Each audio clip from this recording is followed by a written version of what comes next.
a mirar por algunos minutos un texto bíblico. Hace creo algunos meses, quizás un año, prediqué sobre él. Pero quiero que echemos una mirada otra vez a este texto, que reflexionemos brevemente en Éxodo capítulo 3. Éxodo capítulo 3, un acontecimiento de esos que son, de esos textos que llegan a ser sobresalientes para nosotros. Este es uno de esos que para mí sobresale, porque me toca, me impacta, me llama la atención. Llamamiento de Moisés. ¿Cuántos se acuerdan de ese texto bíblico? Llamamiento de Moisés. ¿Todos lo han leído? Si no, hay que leerlo de nuevo. Porque siempre, en cada lectura de la Biblia, el Señor tiene algo nuevo que comunicarnos. La palabra de Dios, por eso dice la Biblia en la epístola a los Hebreos, que es viva y eficaz. La Biblia, hay una interacción entre nosotros, la Biblia y la obra del Espíritu, que hace que en esa palabra que ya hemos leído quizás en otras ocasiones, el Señor siempre puede comunicarnos nuevas verdades, puede darnos nuevas aplicaciones para nuestras situaciones, para nuestras circunstancias. Entonces, vamos a leer algunas partes. Éxodo capítulo 3, dice la Biblia: apacentando Moisés las ovejas de Jetro, su suegro, sacerdote de Madián, llevó las ovejas a través del desierto y llegó hasta Horeb, monte de Dios. Y se le apareció el ángel de Jehová en una llama de fuego en medio de una zarza, y él miró y vio que la zarza ardía en fuego y la zarza no se consumía. Entonces Moisés dijo: iré yo ahora y veré esta grande visión, ¿por qué causa la zarza no se quema?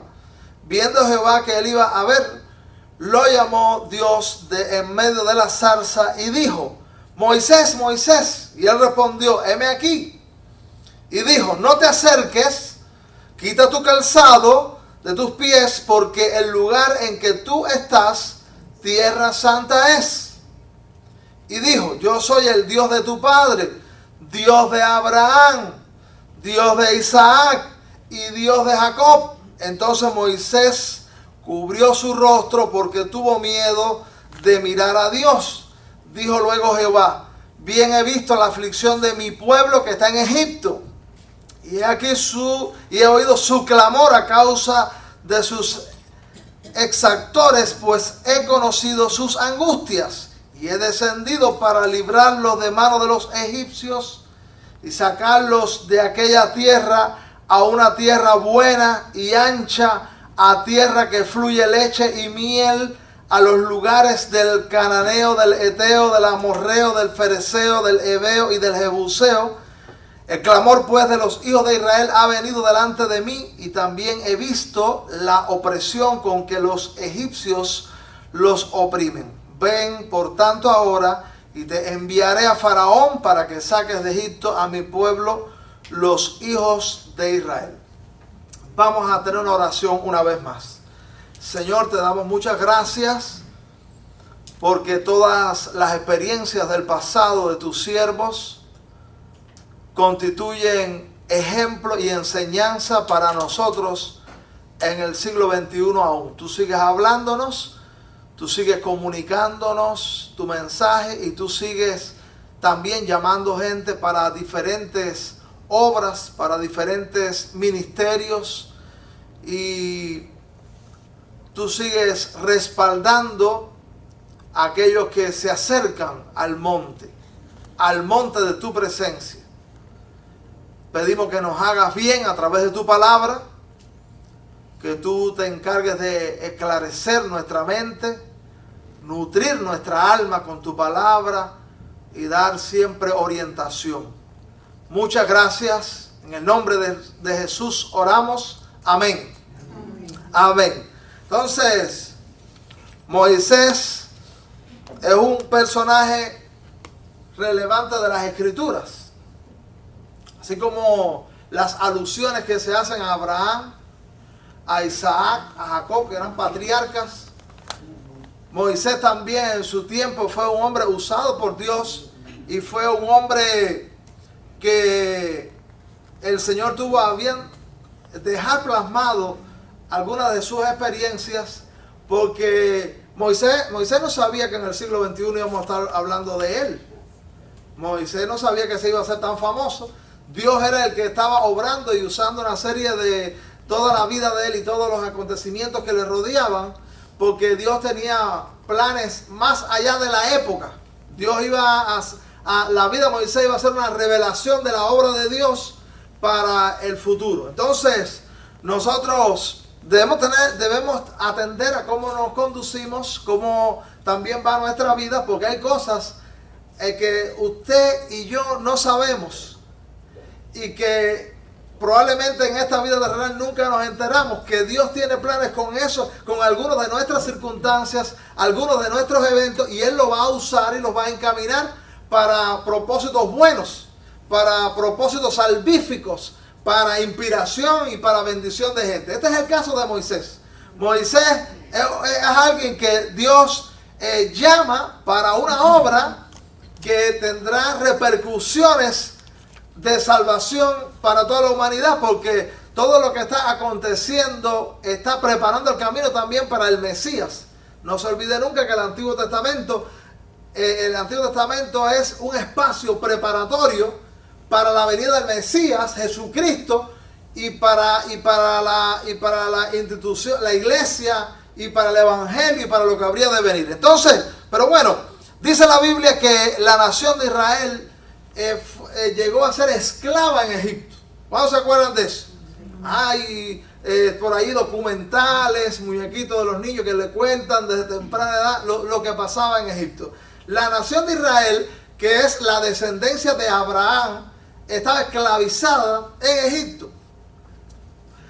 Faraón los estaba sometiendo a duros trabajos, los estaba afligiendo. Y en la Biblia, cuando nosotros leemos el Nuevo Testamento, también nos damos cuenta que la esclavitud que experimentó el pueblo de Israel en el Antiguo Testamento es un ejemplo de la esclavitud espiritual que viven los hombres en este mundo. Así como Faraón esclavizó a Israel, también hay un faraón espiritual llamado Satanás, que también aflige, oprime y procura eliminar a los hombres, y de manera muy especial trata también de acabar con la iglesia. Ahora, aquí encontramos que Dios se propone hacer una obra de salvación. Moisés, que era parte, Moisés, usted sabe que un día Faraón trató de eliminar a los niños. Y Moisés fue rescatado de las aguas, fue salvado de las aguas. Lo puso en una canasta, lo echó al río, y de allí lo recogieron, lo criaron en la corte, allí en el reino de Faraón. Y fíjese usted cómo Dios usa los enemigos. Fíjese usted la obra de Dios, cómo puede ser que usa los enemigos para proteger los propósitos de Dios. Amén. Por eso siempre nosotros debemos tener en mente que los hombres malvados, Dios también los usa. Y al mismo Satanás hemos aprendido, hemos estudiado que la grandeza de Dios es de tal manera que también Satanás termina siendo usado y Dios le saca lasca positivamente para su gloria. Amén. Entonces, un día Moisés estaba mirando que estaban maltratando a un israelita en Egipto, y terminó airándose y matando al egipcio, y tuvo que huir. Y él huyó. Él se fue de Egipto. Dice la Biblia, cuando habla de la galería de la fe en Hebreos 11, que dice la Escritura que Moisés prefirió experimentar la aflicción y la tristeza del pueblo de Dios y no los placeres y las glorias de Egipto.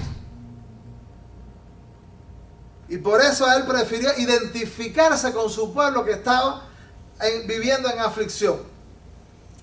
Entonces allá está, dice la Biblia aquí, que Moisés está en Madián. Dice que estaba pastoreando las ovejas y estaba cerca del monte de Dios. Entonces la gente de Dios estamos ocupados. Estamos siempre en labores. Y cuando Dios se propone hacer algo con alguien, va en busca de esa gente que está en sus ocupaciones. Está en sus trabajos, está en sus asuntos, está involucrado en cosas. Y Moisés estaba ocupado. Y entonces dice la Biblia en el versículo 2, dice: y se le apareció el ángel de Jehová en una llama de fuego en medio de una zarza, y él miró y vio que la zarza ardía en fuego y la zarza no se consumía. Este suceso es lo que se conoce como una teofanía. Dios se revela como en una llama de fuego en medio de la zarza. Y es una obra milagrosa. Dios no es candela, Dios no es humo, Dios no está sentado en un taburete en algún lugar del universo, pero Dios se revela de muchas maneras.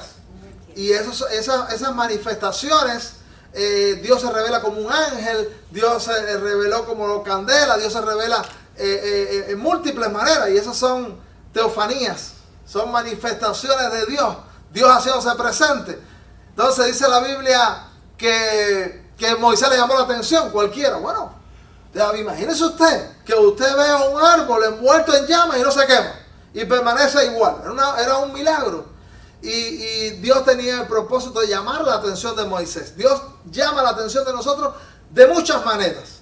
Entonces nosotros debemos estar también atentos a las muchas maneras en las que Dios obra, porque Dios está mostrando su obra, mostrando su acción, haciendo su aparición de muchas maneras. Ahora la hizo de esta manera para llamar la atención de Moisés.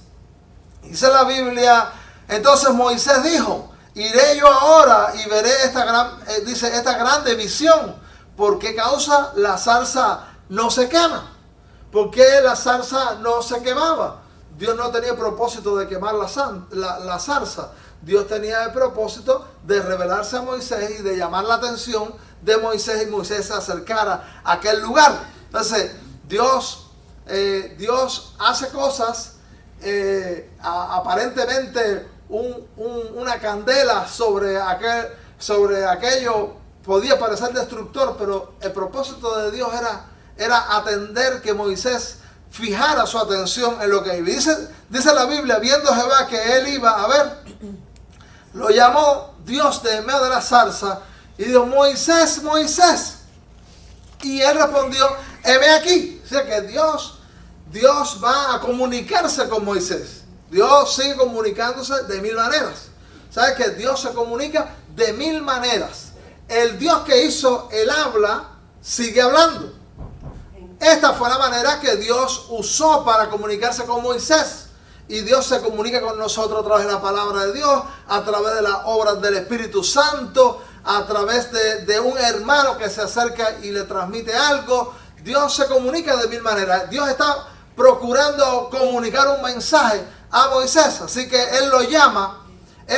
Y ya Moisés, acuérdense que Moisés es alguien que tiene comunión con Dios. Moisés es alguien que es parte de ese pueblo escogido de Dios, un pueblo, los hebreos. Pero Dios quiere darle una experiencia nueva y un nuevo llamado. En una ocasión hablábamos que Dios nos llama a la salvación. Dios nos llama para que seamos hijos de Dios. Y Dios también nos llama para servirle. Entonces, Dios también nos llama al crecimiento cristiano. Son varios de los llamados que Dios hace. Tú no puedes decir nunca: bueno, Dios me llamó, soy cristiano, soy hijo de Dios, ya Dios terminó conmigo. No debemos pensar eso. Hay gente que, tú sabes que hay lugares donde se enseña eso. Ya tú eres hijo de Dios. ya. Estate quieto por ahí, al final ya tú eres salvo, ya tú estás dentro de los planes de Dios, ya tú vas a ir al cielo, ya no vas a ir al infierno, ya tú no estás con Satanás, ya tú estás con Dios, así que ya, se cumplió eso. Entonces, en una ocasión le hice alusión del que dijo que estaba enseñando la teología del arca. La teología del arca, lo que quería decir, ¿qué pasó en el arca? ¿Qué pasó cuando Dios mandó a crear el arca? Vino un diluvio, Dios salvó a la familia de Noé, y entonces esta persona lo que estaba diciendo es, ya estamos salvos, los demás que se chiven, ya estamos con Dios. Entonces, no es así. Dios nos salva, pero quiere que crezcamos y quiere que seamos instrumentos para que otros también sean salvos. Entonces Moisés es un hombre que tiene comunión con Dios, tiene experiencia con Dios, pero Dios lo está involucrando en un proyecto de salvación para la nación de Israel que está en Egipto esclavizado. Y eso Dios lo quiere también para ti y para mí. A veces podemos tener inquietudes para hacer algo para Dios, y eso habla del llamado de Dios para nosotros. Y dice la Biblia que esta experiencia fue dramática en el sentido de que Dios le dijo, él venía hacia la zarza y dijo, no te acerques, quita tu calzado de tus pies, porque el lugar en que tú estás, tierra santa es. Es decir que, ¿cómo podemos acercarnos más a Dios? ¿Qué implicaba quitarse los zapatos? Todo lo que desagrada y todo lo que tiene suciedad, ¿qué tenemos que hacer con ello en la vida de nosotros? Quitarlo. Fíjese, no solo nos acercamos a Dios cuando somos cristianos, sino que nuestro avance en el acercamiento a Dios continúa por toda la vida cristiana. Por eso, en la epístola del apóstol Santiago dice, acercaos a Dios. ¿Y usted se acuerda lo que dice después? Y Él se acercará a vosotros. Acercaos a Dios y Él se acercará. Si Moisés dice, no, que va, yo descalzo no ando, yo creo que probablemente no tuviéramos esa historia contada de la manera que la tenemos. Pero dice la Biblia que Dios le dijo, no te acerques, quita el calzado de tus pies, porque el lugar en que tú estás, tierra santa es. Evidentemente, Moisés obedeció para respetar la manifestación divina, para obedecer la manifestación divina y para poder tener aquel encuentro que Dios estaba preparando con él. Hay muchas cosas que en nuestro acercamiento el Señor dice, párate, quita eso, quita esos zapatos, quita eso que no conviene a tu vida, quita eso que deshonra mi nombre, quita eso que impide tu avance conmigo.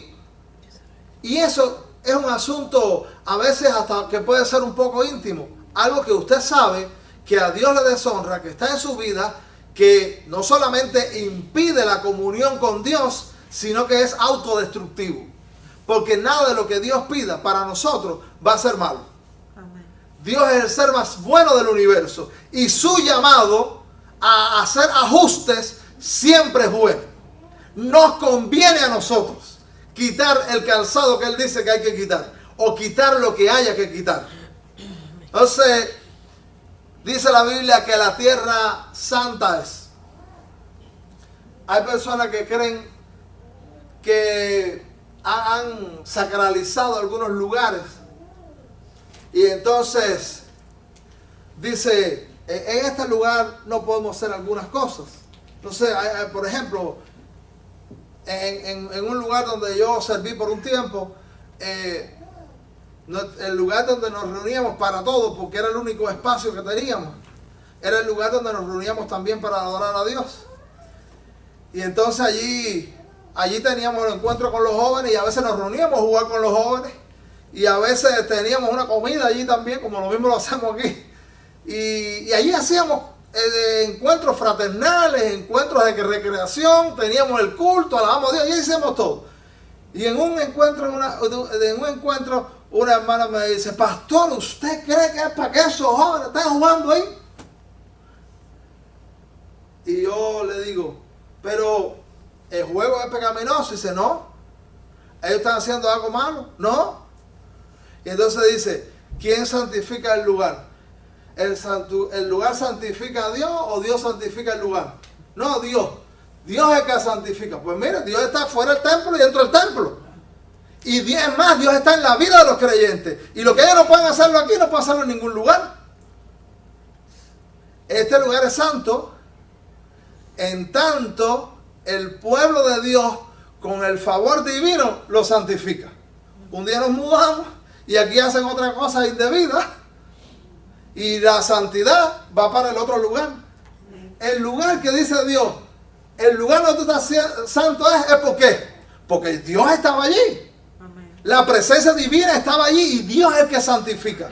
Cuando Dios entra a una vida, santifica tu vida. Cuando una familia cristiana, esa casa llega a ser santa. Amén. Cuando los hijos son santificados por Dios, todo lo que hay dentro de su casa, todos sus asientos, sus equipos electrodomésticos, y que eso forma parte de esa familia que tiene el favor divino.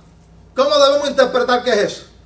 Eso es santo. Yo digo, señores, esto es santo porque nosotros somos tus hijos, somos tu propiedad y todo de nosotros es tuyo. Amén. Tú estás aquí. Eso es santo para Dios. Entonces, dice la Biblia que Dios le recordó también a Moisés que él era un Dios de vivos. Dice la Biblia en el versículo 6, y dijo, yo soy el Dios de tu padre, Dios de Abraham, Dios de Isaac y Dios de Jacob. ¿Sabe que eso era respetado para los hebreos? ¿Tú te acuerdas en el Nuevo Testamento como a veces algunos despistados comparaban a Cristo con Moisés? Que una vez Cristo le dijo, no, pero antes de Moisés, yo soy. Y por poco le da la queja con el piso a algunos allí. ¿Cómo que Cristo va a ser antes de Abraham? Sí, porque Él es Dios. Y aquí el Señor está diciendo, aunque Abraham físicamente no está, aunque Isaac ya murió, aunque Jacob también ya murió, Él es Dios de vivos, porque ellos viven. Amén.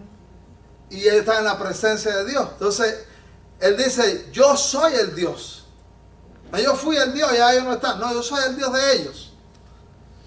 Y dice la Biblia, dijo luego Jehová, bien he visto la aflicción de mi pueblo que está en Egipto, he oído su clamor a causa de sus exactores, pues he conocido sus angustias. Y he descendido para librarlo de mano de los egipcios y sacarlo de aquella tierra, una buena tierra. ¿Cuál es el propósito de Dios al llamar a Moisés y darle toda esa experiencia? Voy a convertirte, Moisés, en instrumento. ¿Cuántos de nosotros nos hemos sentido en alguna obra que podemos realizar para Dios pequeñitos? Eso me ha pasado mucho a mí, en lo personal. Dios me quiere involucrar en algo y yo digo, yo no puedo, yo no me siento capacitado, yo no me siento suficiente.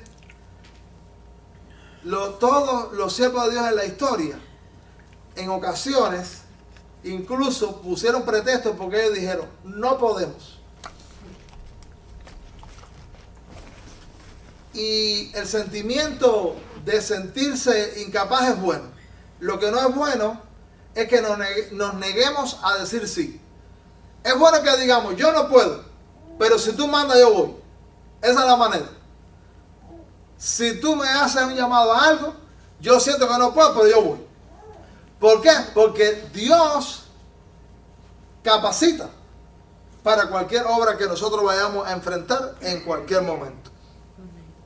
Entonces Dios usted dice, bueno, Moisés. ¿Quién es Moisés frente al gran faraón egipcio? Del lado humano, ¿qué pensaron? Oiga, Moisés, si a usted no lo conoce ni en el vecindario, ¿cómo usted se va a enfrentar al faraón? Pues eso podía pensar, ¿sí o no? Pero Dios le está llamando y dice, yo he oído la situación de mi pueblo y tengo el propósito de usarte, que tú seas instrumento para el rescate que yo voy a obrar sobre Israel. Y dice la Biblia, Dios le pronostica a Moisés la reacción de Faraón. Porque hay un atributo divino que se llama omnisciencia. ¿Qué quiere decir la omnisciencia? Dios lo sabe todo. Dios sabe el pasado, Dios sabe el presente, Dios sabe el futuro. Y el conocimiento de Dios es tan preciso, tan descomunal. Porque yo te puedo pronosticar lo que yo te voy a hacer. Que si yo te dijera, te vas a caer y después te meto el pie adelante, ese no es el caso de Dios. Dios no necesariamente pronostica lo que Él va a hacer. Dios tiene la capacidad aún de decir lo que otros van a hacer, que Él no va a meter su mano. Es un atributo únicamente divino. Y por eso voy a insistir sobre lo que una vez dije, que hay mucha gente buscando que Satanás le pueda predecir el futuro. Y yo estoy viendo cómo se han incrementado los adivinos, los que tiran las cartas, los que tiran los caracoles, los que usan diferentes medios espirituales malignos para supuestamente predecir el futuro de la gente. Es un atributo divino. Solamente. Satanás lo que hace es que te dice lo que te va a hacer porque te va a meter el pie adelante. Eso es lo que hace. Y cuando la gente va en busca de eso, se está metiendo en graves problemas. Cuando el brujero le dice a alguien, usted va a tener un accidente, prepárate que él te lo va a hacer. Eso no era lo que estaba en tu agenda, pero eso es lo que Él te va a hacer. Pero en el caso de Dios, Dios es tan grande que Él le dice a Moisés, usted va a estar en una lucha porque usted va a ir delante de Faraón, y Faraón se lo pronostica, se lo predice. Faraón no va a dejar ir a mi pueblo. Mira como dice la Biblia en el versículo 19. Mas yo sé que el rey de Egipto no dejará ir sino por mano fuerte. Qué lindo. Ya Dios tenía todo armado, todo un andamiaje, todo un plan, tenía diseñado lo que Él va a hacer. Dice, cuando tú te presentes, no te vayas a asombrar, Moisés, ni te vayas a desanimar, que tú llegues ahí, no, Faraón, dice mi Dios, que deje ir a mi pueblo. Tú debes saber que va a hacer Faraón. Yo voy a dejar ir a su pueblo. Pero tranquilo, porque lo va a dejar ir. Pero, por mano, ¿cómo dice? Por mano fuerte. Y entonces, Dios es tan lindo que lo que Dios está diciendo, yo lo voy a sacar, a pesar de la dureza de Faraón, yo sí voy a hacer la obra. A pesar de la actitud de Faraón, yo voy a hacer la obra. Y la dureza de Faraón va a ser una oportunidad para este Dios grande de exhibir su poder. Porque quieres tú una manifestación milagrosa, tan extraordinaria, tan poderosa, que las 10 plagas sobre Egipto. Ah, tú no quieres. Es una oportunidad para yo decirle incluso a tu reino que Faraón no es Dios, que hay un solo Dios. Y yo voy a exhibir mi poder. Y por allá pasaron ranas, langostas, epidemias, ángel de la muerte. Y eso, todos los pueblos que le rodeaban se enteraron que había Dios en Israel. Y que es el más excelso. Porque cuando Dios nos llama, nadie va a pensar. Yo no recuerdo si les dije en una ocasión de un joven, había un joven en la iglesia que era muy altivo, muy altivo. Y él un día le dijo al pastor de la iglesia, tú ves todo eso que tú vas a hacer, que tú te pares y hablas, que yo te veo que hablas con alguna gente, que veo que tú haces una visita, todo eso y más lo hago yo mejor que tú. Tenía un orgullo gordo. Qué equivocado estaba ese joven y qué poco sabía lo que es hacer la obra de Dios. La obra de Dios no depende de mi brazo, no depende de mi labia, no depende de mi oratoria, no depende de psicología, porque esta es una obra espiritual en los corazones. Y solo Dios lo puede hacer en ti. Y nosotros solamente podemos ser instrumentos. Moisés nada. Pero Dios le da el privilegio de ser usado. Yo soy nada, cualquier instrumento, cualquier servicio que nosotros hagamos, tú debes saber, yo soy canal. Soy privilegiado porque soy el canal de Dios. El Señor nos va a usar. ¿Cuáles son mis limitaciones? Las tengo, pero Dios es suficiente. Dios puede. Dios capacita. Dios nos da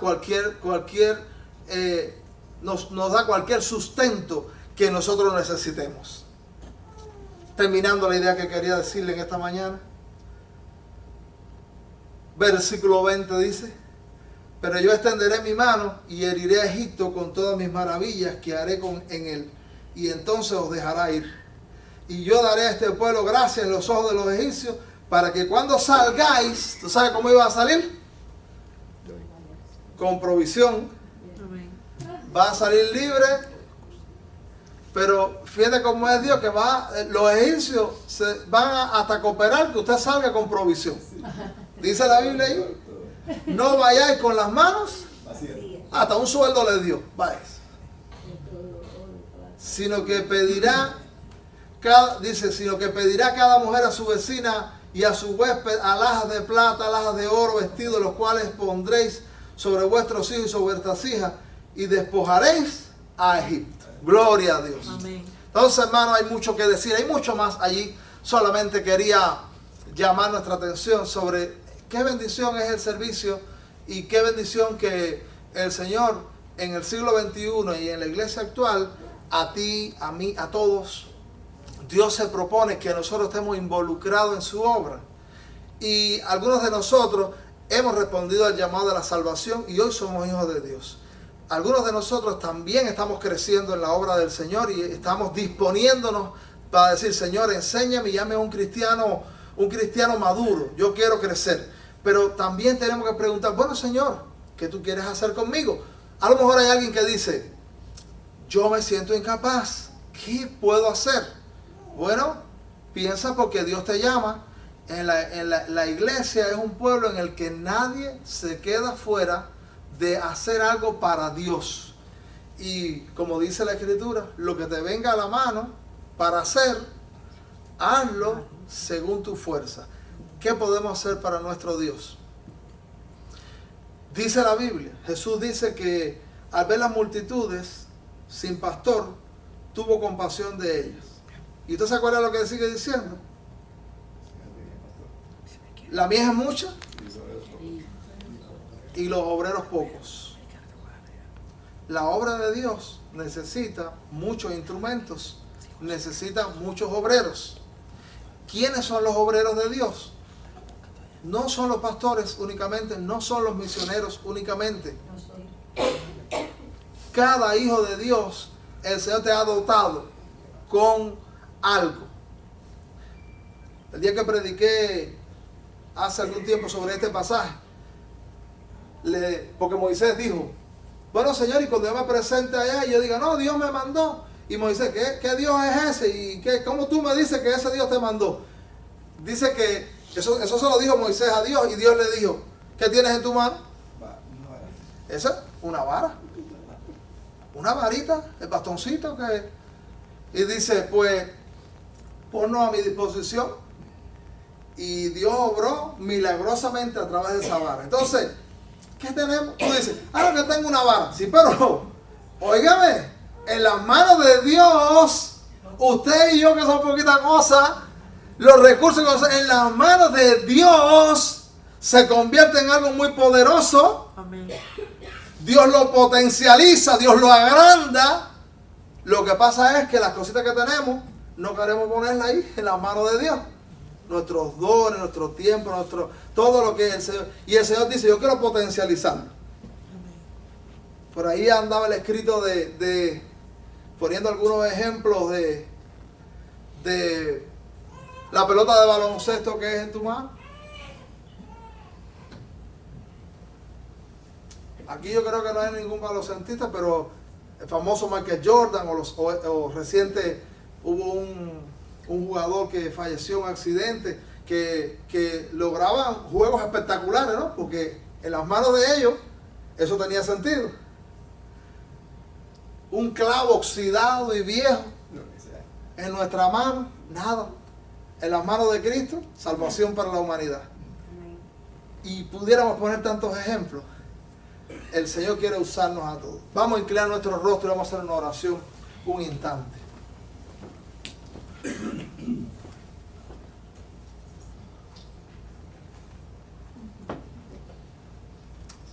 Señor, es tan buena tu palabra.